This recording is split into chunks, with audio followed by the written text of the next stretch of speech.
Most real estate newsletters, they end up in the trash, but a few, well, they actually generate listings and referrals and loyal clients. So what's the secret sauce?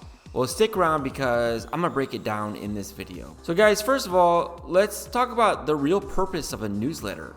And it's not just about listings or market statistics. It's about staying on top of mind and building trust and building relationships with people. It's the whole RAS, the reticular activator system. You can have a really great experience helping a buyer purchase their first home. And if you're not staying in touch with them, we all know this, just a couple years later, they go work with somebody else, even though you had such a great experience. Well, one of the things that happens is they just slip away and you stay out of touch with them. Having a passive type newsletter going out to your database is absolutely essential for anybody that wants a strong sphere and past client referral based business. Think of this as a relationship builder in print, and it should feel like a friend dropping by, not a cold sales pitch. The best newsletters out there, they don't shout like, hire me, we're the best, these are all of our achievements, these are all of our awards.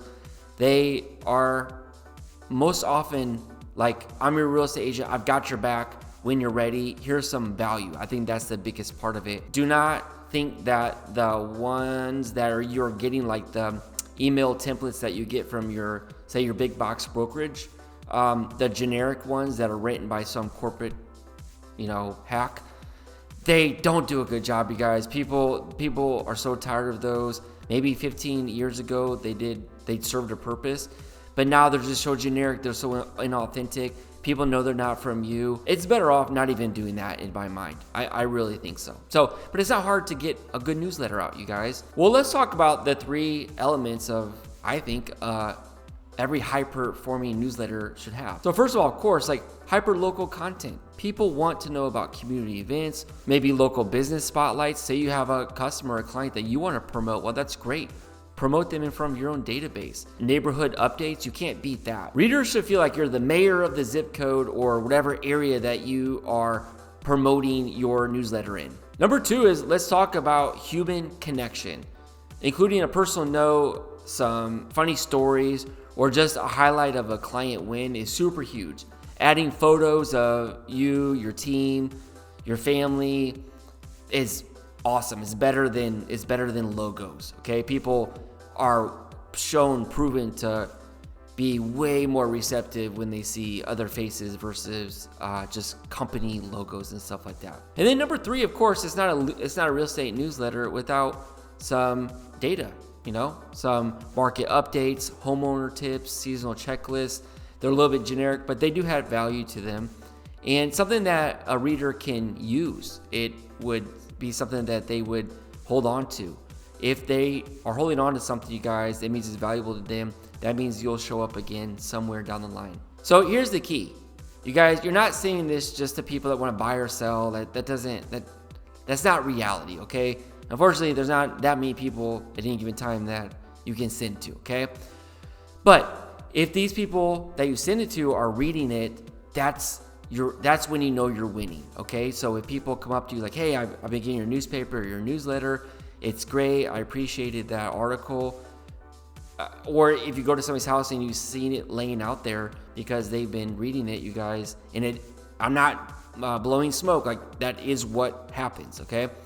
Then you know it's valuable and you know that you're doing something right. So guys, when I talk about a newsletter, I'm talking about a printed newsletter that gets mailed or delivered to your database or your farming area. Of course, there's a digital newsletter, and both have their pros and cons.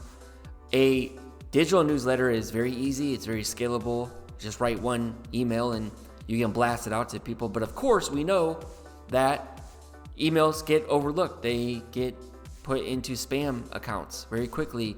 People don't always read them, right?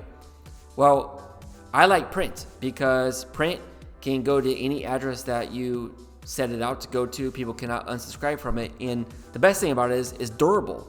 When it's digital, people forget, but like when you can hold it in your hand, and this is our newsletter at Anthony REALTORS. It's like a 12-page newspaper. We send it out, got our agents in the back, It has everything in it that I just explained. Articles, there's market stats, okay? So when somebody can hold this, it's easier to read and it has a longer shelf life. People just don't delete it. Sometimes it sits out. So it's well worth the investment if you ask me. Another tip is that you definitely want to like track and measure. If you get a call in or if you get a referral, or if you're just talking to your sphere and your past clients, mention it like, hey, just by the way, have you been receiving my newsletter? What do you think? Is there anything that you like better about it? Anything that we could do more with it?